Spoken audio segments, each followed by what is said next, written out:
this book, Trickle-Down Timeline, I had about 5 short stories that hadn't been in any of my other collections. And they were put into a manuscript with a novella that I'd written. And I tried to shop that around to get it published. And when I sent it to FC2, they said, hey, we'll publish this novella. So they did, and that's Disability. And so I once again had those 5 stories. And I looked at them and I thought, by now, these stories are so old that if I published them as new work, it wouldn't look like new work because, you know, phones cost a dime and nobody had a computer. And so how can I pass these off as new work? And so I thought, okay, I wrote these in the 80s, so I'll write 5 more that take place in the 80s. And so this book's genesis was formed that way, partially out of laziness that I didn't want to update the stories. It would have changed them, I think, if I'd updated them from the 80s. So Trickle-Down Timeline was born that way. And I hope the story that I'm going to read will measure up to everything that you've said about my work. It's really nice things that you said. I'm going to read a story called The 3 Screwdrivers. And you know, I haven't told people in this book which were the 5 older stories and which were not. I think it's obvious, but it would be interesting to me if you could, if anybody who read the book made a guess. I'm going to read a little bit of the author's foreword, or I might read the whole thing, so you'll get a sense of what I decided to do with the 80s when I was writing this book. By now, nostalgia for the 1980s is an established sphere dedicated mostly to reminiscence about music, movies, TV shows, fads, and styles of the decade, geared toward those who were in junior high or high school during the 80s. What this kind of nostalgia seems to say is that to these children of the 80s, who were, after all, children in the 80s, the only things that concerned them were music, movies, TV shows, fads, and styles. In this way, most popular observations about the 80s tend to support mainstream media's generalized summary, which refers to the 80s as the decade of excess, of consumerism, of superficiality, of the me generation. What is missed, forgotten, or disregarded by this kind of accepted emblematic synopsis is that there were other people in the 80s who were struggling, and not just financially. For some people, the surplus and glut were part of some other world, not theirs. And it couldn't be a me generation if they didn't know who they were or where they were going. They were often just finding out what they were going to want, or they were, in starting out, already where they were going to end up. And I think the story that I've selected today to read is, when I wrote this forward, I tried to represent many of the stories in the summarized version. And so this is the part of they didn't know who they were or where they were going. Pretty obvious. Okay. I might need that. Yes.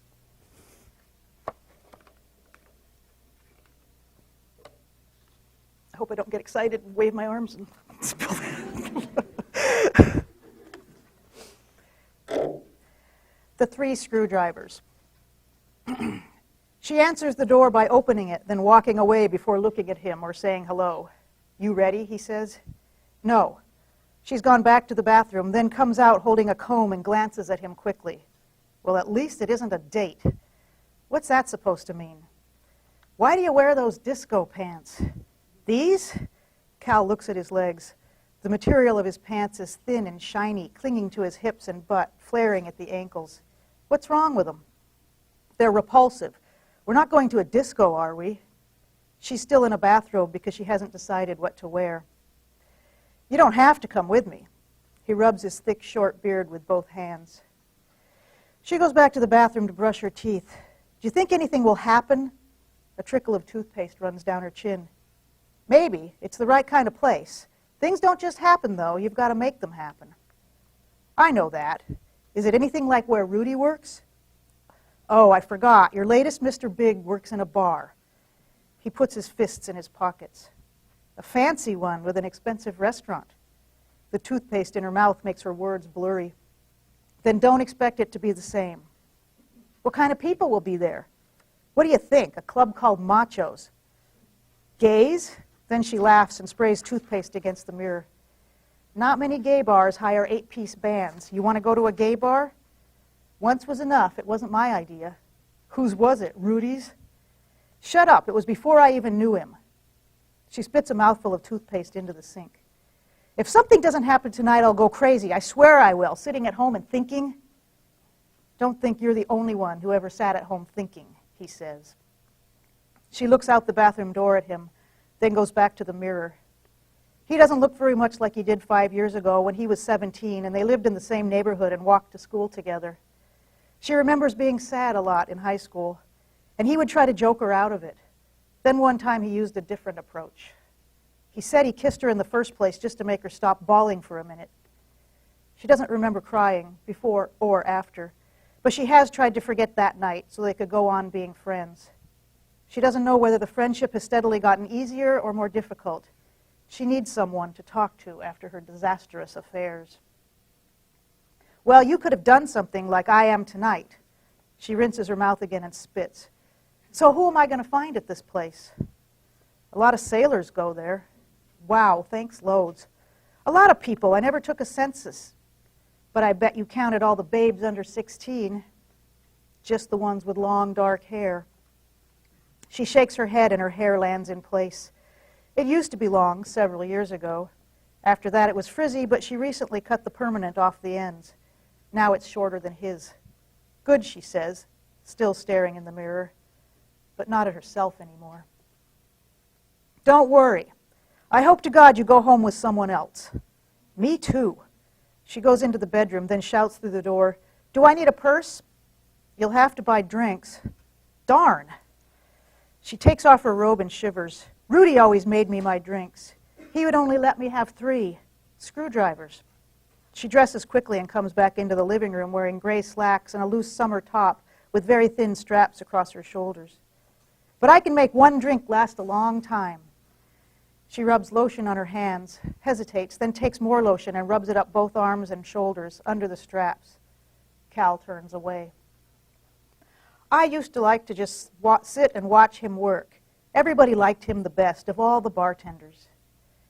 Cal is standing with his back to her, looking at his feet, maybe at the flare of his pants.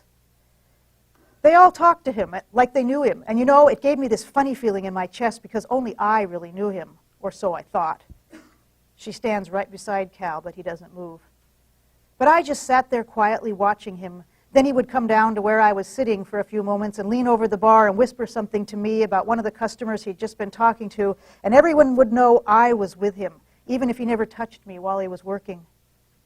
She moves in front of Cal and picks up a silver bracelet from the coffee table, puts it on one arm and pushes it all the way up, almost to her armpit, then shakes her arm until it falls back to her wrist. Cal is watching, but she doesn't meet his eyes.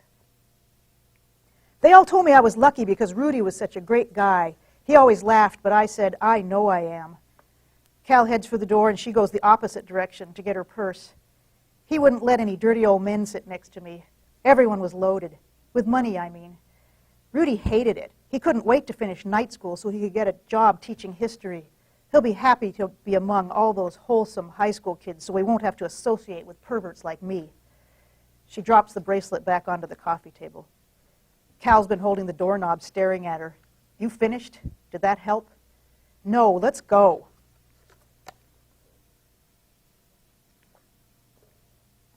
It's early and the parking lot is empty. He takes his trumpet case out of the trunk, but she hasn't gotten out of the car yet. Come on, hurry up. Do I have to go in now? Unless you want to pay the cover charge. I don't want it to look like I'm coming with you. You and me both, baby. Good. Look, he says, after we get through that door, you're on your own. I'm not going to come to your table or even look at you. I'll be looking out for myself, and I damn well better not have to worry about getting you home. Good, fine with me. I just don't want anyone to think we came together. It'll ruin my chances if they think I'm with the band. Yeah, you'll never get that funny feeling in your chest if people know you're here with the skinny trumpet player. The one in disco pants, that's for sure. They stop near the service door where the employees and band members go in. He knocks. You sure you want to do this? I have to. I don't have a choice. I'll go crazy otherwise. A waitress opens the door and they go in. Otherwise, I might end up like you, moping around, just getting older. Thanks.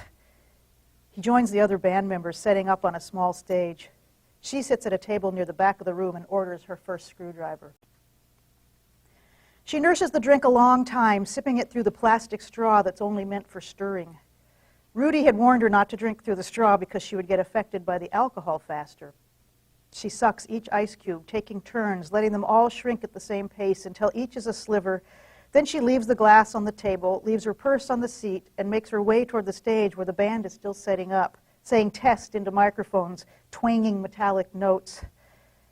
Cal is seated in the back of the stage, his trumpet on a floor stand, his legs stretched out in front of himself.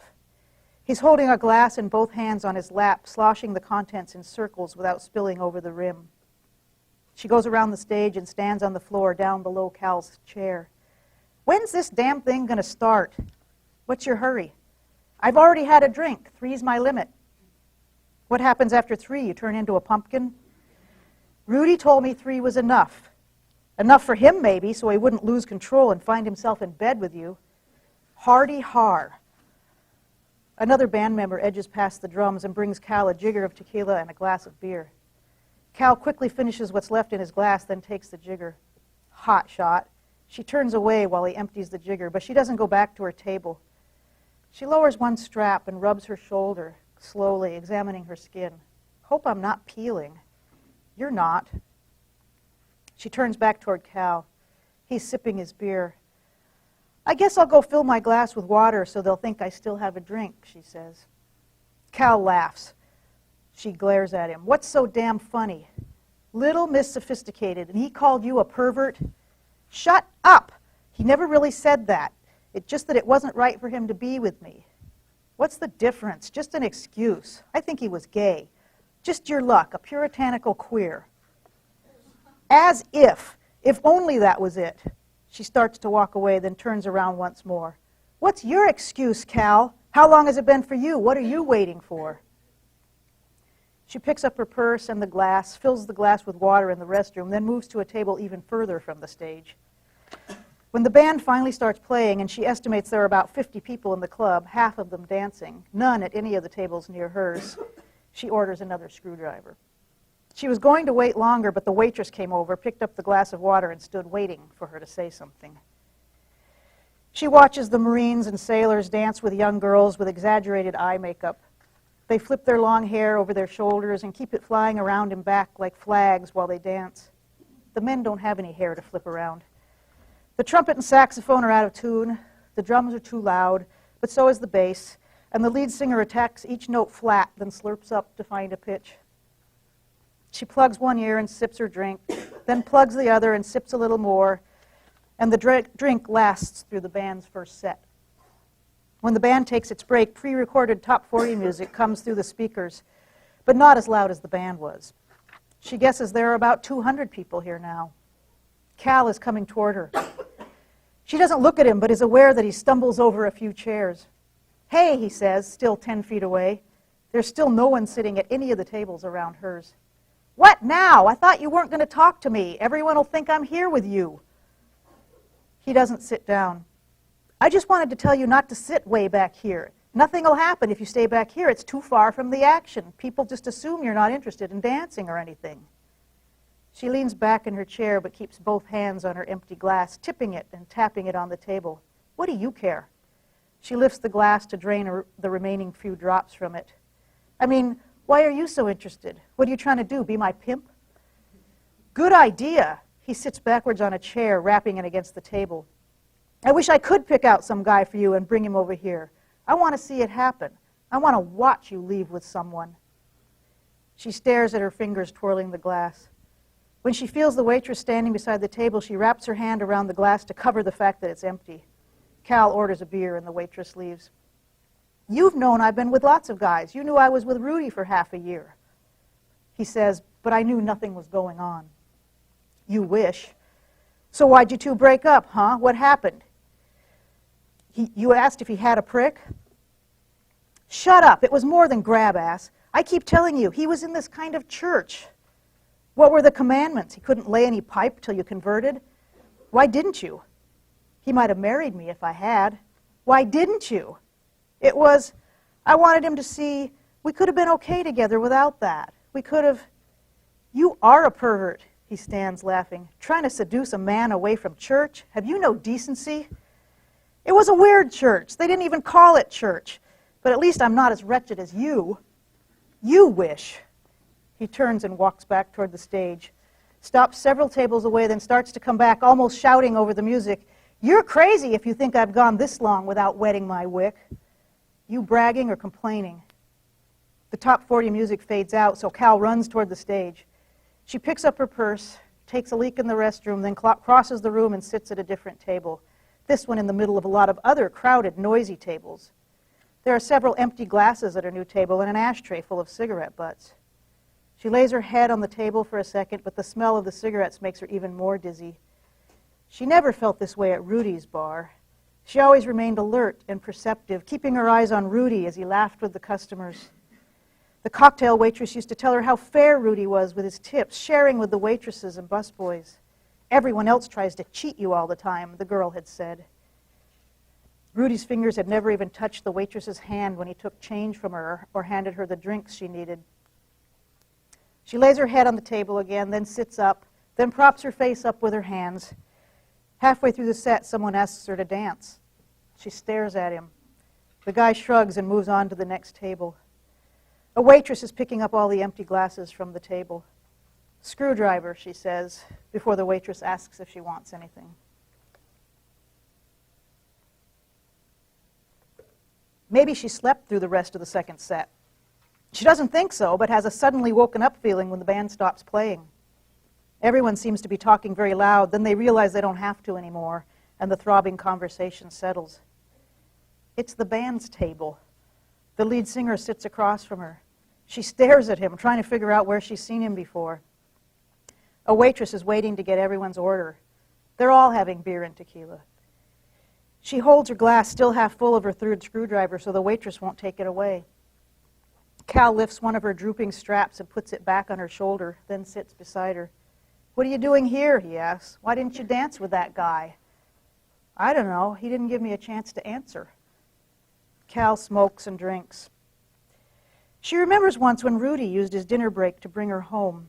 He'd left her at the door and said, "Go to bed. I'll see you tomorrow."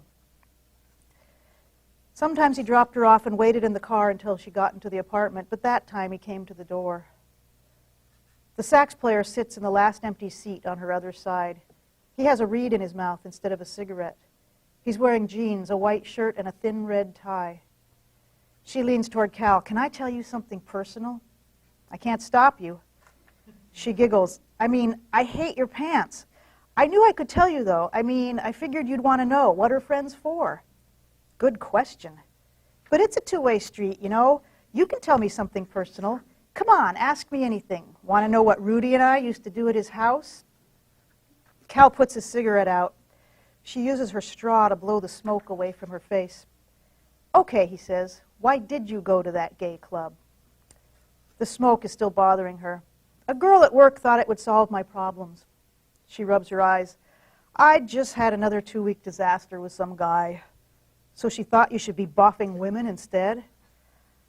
"I don't think a girl can boff another girl." "What do you think they do together? Sing campfire songs?" "No, I just mean it's not like boff sounds so hard, like a fight or something. With girls, it's softer." "How do you know?" "I'm a girl." "That doesn't mean, well, it can be soft with a guy." "Did you hear what you just said, bragging about being soft?" You know I meant it different." He finishes his beer. The waitress is already bringing him another. "That really is a good question," he said. "What are friends for?" "Yeah, a miracle we've been friends so long." "Have we? Haven't we?" He drums on the table with his fingers. "Except that night when we were more than friends." "That night?" She smiles. "We were less than friends." "Why don't you wear jeans or something?" "I don't care what you think of my pants." "Well, if you were wondering why you never score, it has nothing to do with my pants." "Okay." She closes her eyes and swallows. Her head feels like a brick balancing on a toothpick. She smiles a little and plans to say that to Cal next time she feels like talking. His breath smells of tobacco and liquor. She opens her eyes and blinks at him. He looks serious and exhausted. But she suppresses her giggle by finishing her screwdriver, draining her glass through the straw. He says, we've already established your love life isn't a raging success either. She pushes her glass away, stacks her fists end to end on the table, and rests her forehead on the top fist. I know. That much I know. He wouldn't even hold my hand in public. His church, or whatever it was, said it was a sin to be with someone worldly. Anyone not in his church thing was worldly. But once I was in a theater lobby reading a poster, and he came out of the restroom and put his hand on the back of my neck under my hair. God, I had chills. Like this? Cal slides his hand up her neck, but her hair is a lot shorter now. No, but she doesn't remove his hand. He strokes her neck like a pet rabbit. This is weird, she says. What I'm doing? No, but I think Rudy was making my screwdrivers a little weaker than these. What was a churchy man doing as a bartender?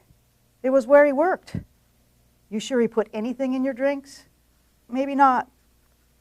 Her fists collapse and her head falls to the tabletop. Everyone's drinks jump. But at least they were free. Beggars can't be choosers. She can hear the other band members talking, but she can't tell how many different conversations. She thinks she's still laughing at the last thing she said, but she's also drooling on her arm. Cal slides his hand onto the back of her head, grabs a fistful of hair, then uses both hands to lift her head and kiss her. She leans against him. He smells of sweat and cigarette smoke.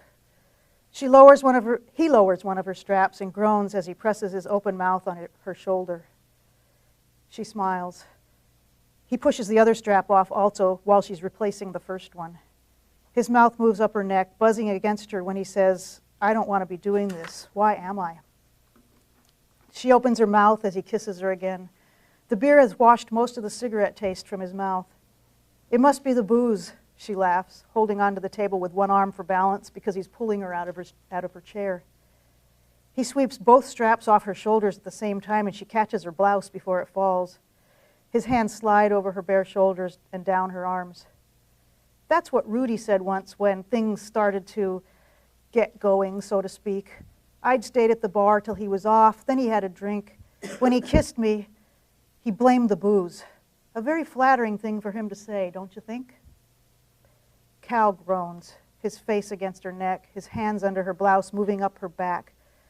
Oh, baby, he bites her earlobe. Shut up.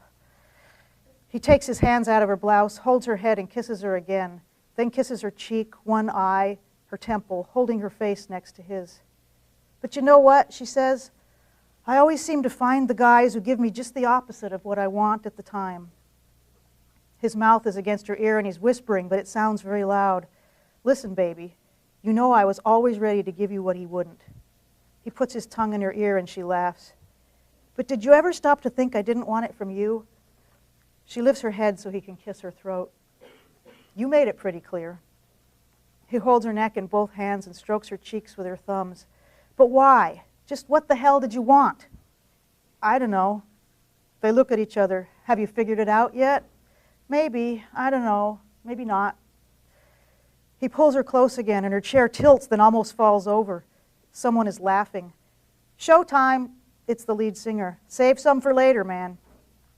All the band members are finishing their beer and leaving the table. Cal groans and stands. The waitress begins collecting the empty glasses, then asks if she wants anything. I don't know. She lays her head on the table and the waitress leaves. The dance floor is packed during the last set. The girls shriek and the men shout out the words of the songs. They stomp their feet and move faster than the tempo of the music. Many of them dance with beer mugs in one hand.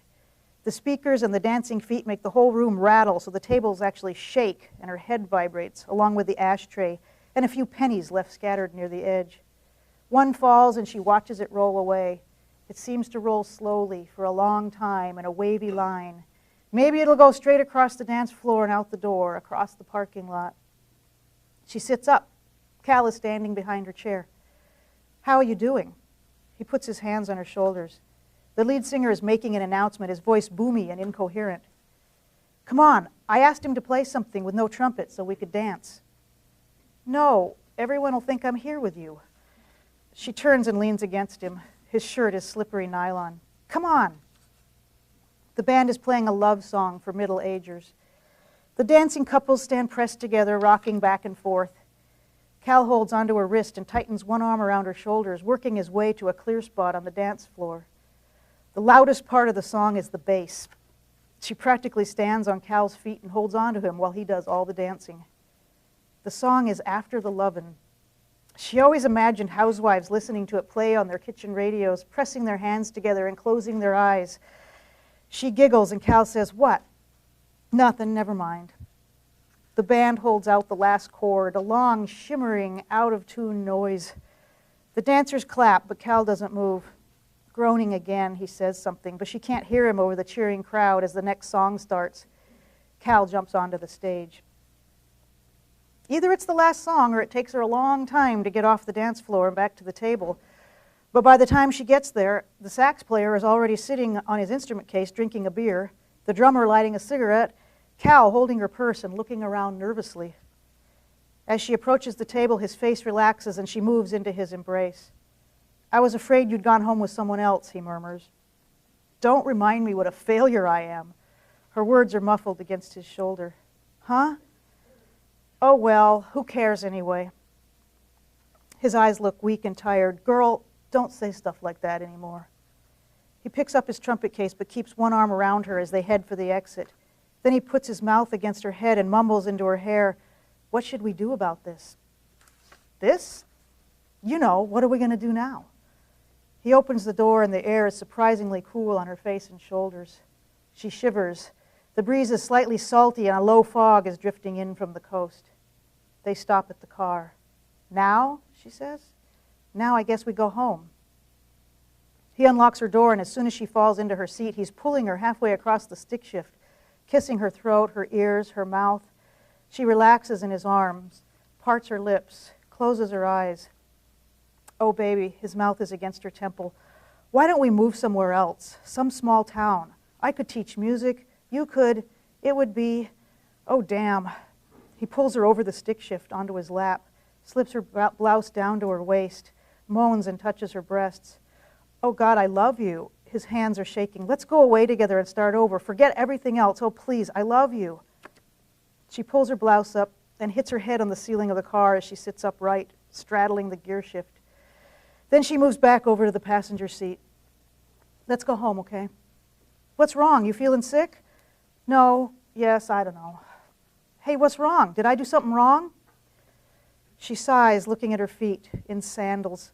"I want to go home and wake up yesterday morning so I can change my mind when you come to pick me up." In the sudden silence, the car begins to feel too warm. "You mean that's it?" She doesn't look at him, doesn't move except to wiggle her toes, her voice steady enough but suddenly very weak. "No one ever said stuff like that to me. I wish you were someone else. Why couldn't you be anyone else?" Sweat trickles down her temples. "Let's just go." While he drives, she pulls her feet up, wraps her arms around her shins, and lays her forehead on her knees. Cal pulls up to the curb a few doors down from her apartment, reaches for her while he sets the brake. She already has the door open, hesitates, then looks back at him. "Bye, Cal." "Wait! Can't I come in? I won't. Please, can't I just come in and stay?" As she starts to get out, he catches her wrist. He's laying sideways across the gear shift halfway into the passenger seat, still holding her wrist as she stands on the sidewalk. Then she pulls her hand away. "Go home, Cal." She's never seen her neighborhood when it's this quiet. She can hear her footsteps hurrying down the sidewalk and Cal scrambling out of the car, slamming the door. He walks behind her saying, "Please, please." She doesn't turn around until she has her door unlocked and she's inside. Cal stands on the porch. She can see the erection in his pants. She looks down, waiting to get sick, wanting to laugh. He leans against the doorway. "I'm sorry," she says, and shuts the door.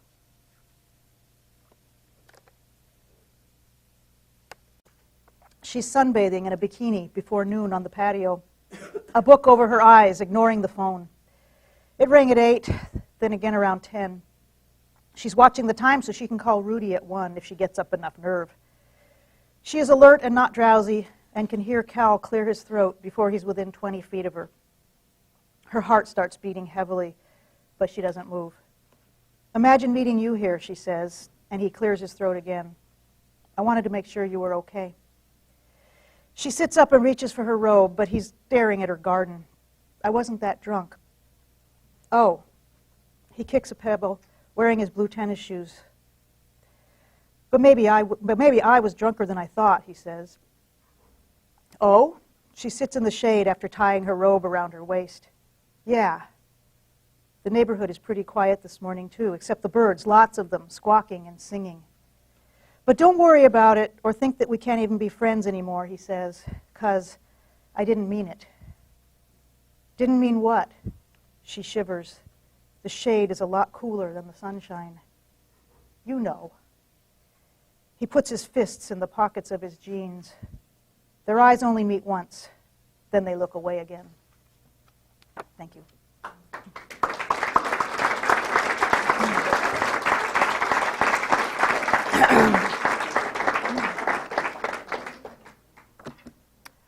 So, if there's anything anyone wants to know about anything,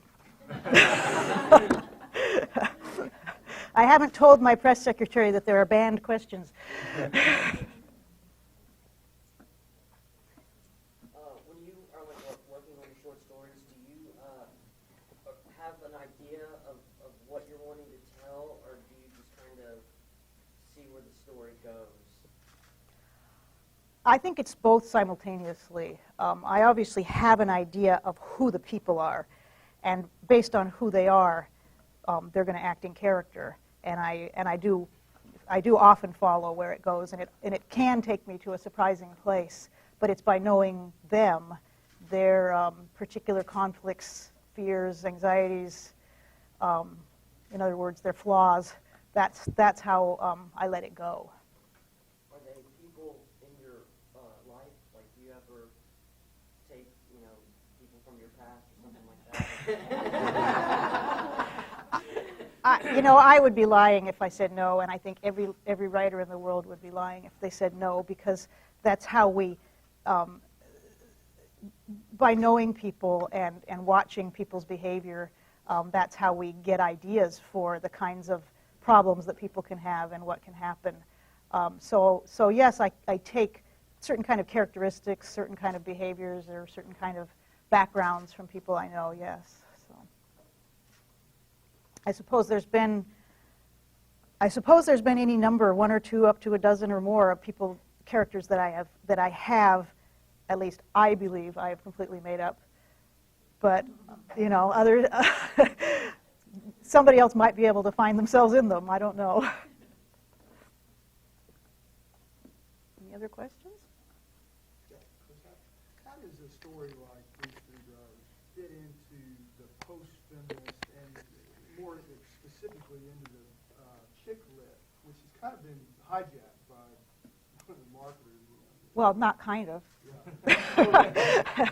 Right. What anybody today in 2009 might know is Chick-Lit is not what I know it as. Is not what it was intended in those anthologies we edited.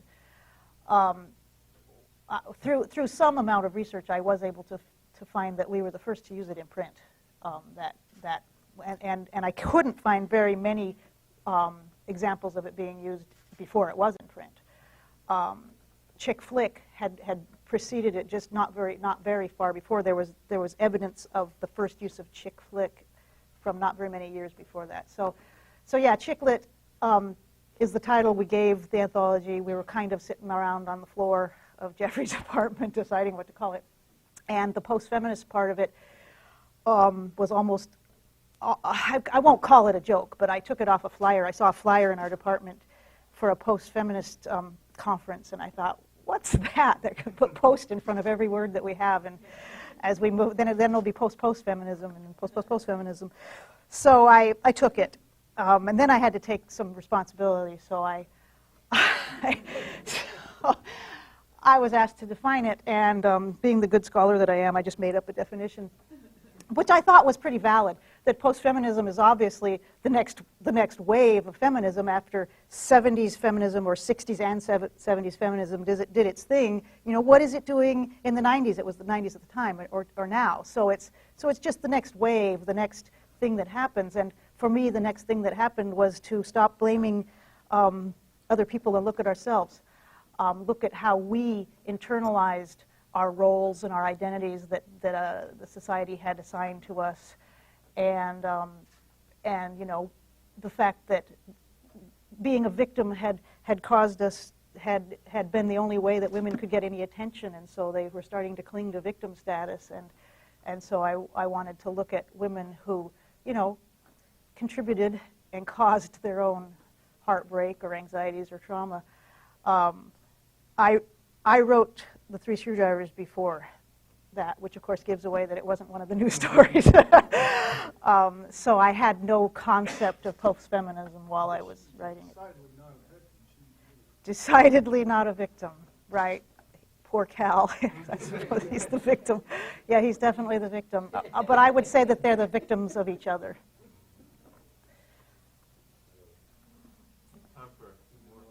Okay, is that back there? When you recommend, for example, someone that's interested in writing and wants to analyze the character, do you find yourself going into, say, psychology and looking at the character with the personality traits all intertwined, etc., when you build a character, or do you just read one? I would say no, I haven't done a lot of psychological study.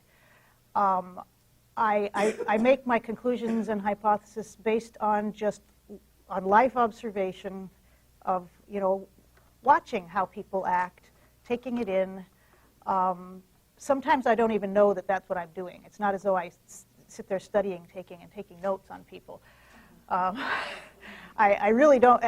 It's later that, you know, it'll, you know, character traits, you know, will come naturally in certain characters, and how I'm using them. It's not as though I go to a shelf of traits and say, I'll take one from here and one from here. They sort of naturally coalesce. They naturally come together. And maybe it is because I usually am thinking of people that I know or have known, or I combine people. That's another, you know, thing that writers do, is make a negative transparency and put them over each other, and make two people into one. And that's the way you can get drama out of ordinary life, because, you know, face it, some of our lives are not dramatic in the way a story is formed. That, you know, you have motive and you know, crisis and things braided together. Some of our problems just aren't that related. So by combining people is one way you can intensify the drama of everyday life.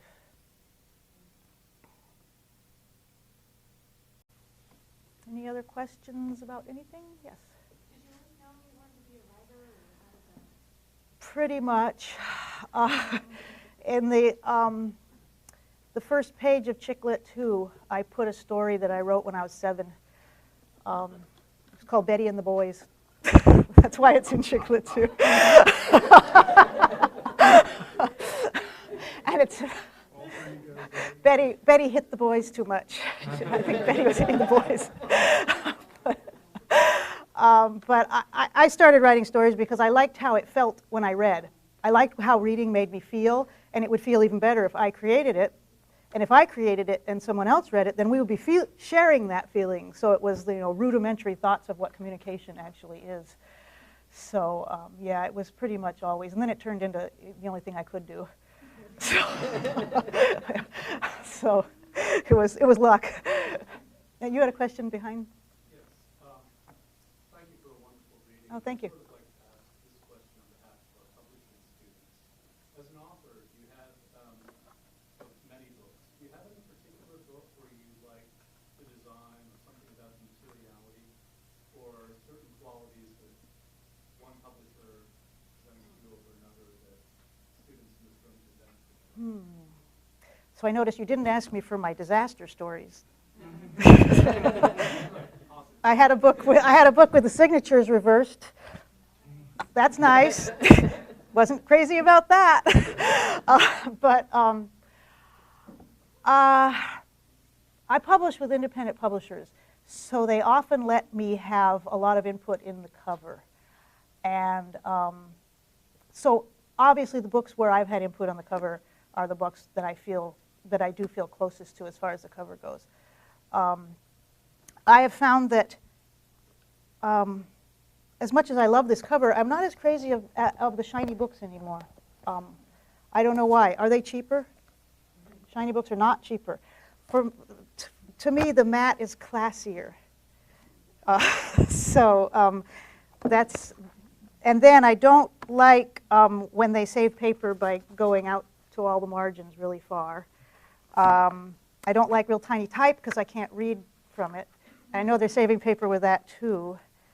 But other than that, I haven't had any big complaints except for any like, wow, this book is the best thing I've ever held. It's been, the accidents and mistakes that have stuck in my mind. I know it's not the publisher's fault when the signatures get out of order, I think, right?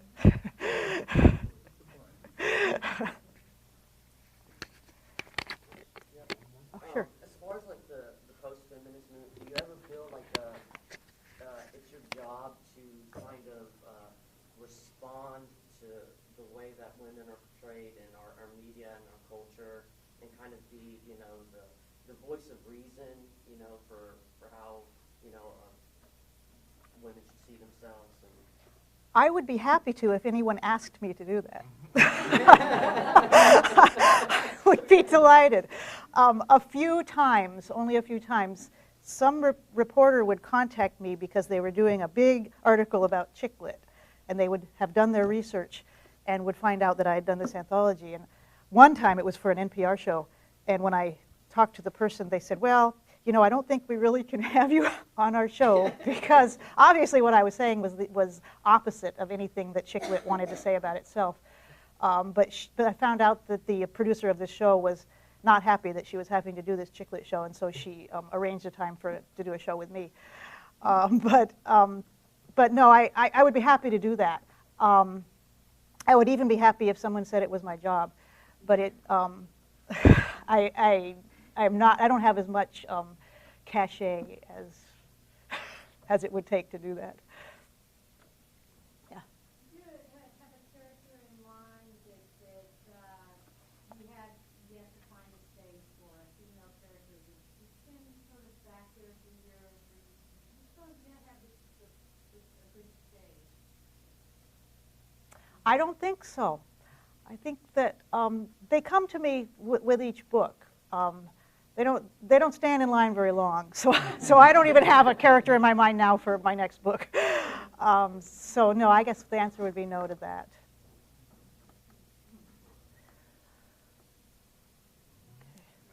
Okay, one more. That's you. Okay. Well, I mean, you're a prolific writer. You have so many books. How do you? I'm a journalist, and so a lot of my friends who are literary writers, they say I don't work like a journalist. This whole thing, deadline thing. I need to space it out, but it seems like you're on a treadmill. Yeah, I guess it could look that way. I majored in journalism, and I decided also that I couldn't do that, but it had nothing to do with deadlines. I couldn't go out and interview people. All I could do was talk to myself. so there was the difference for me.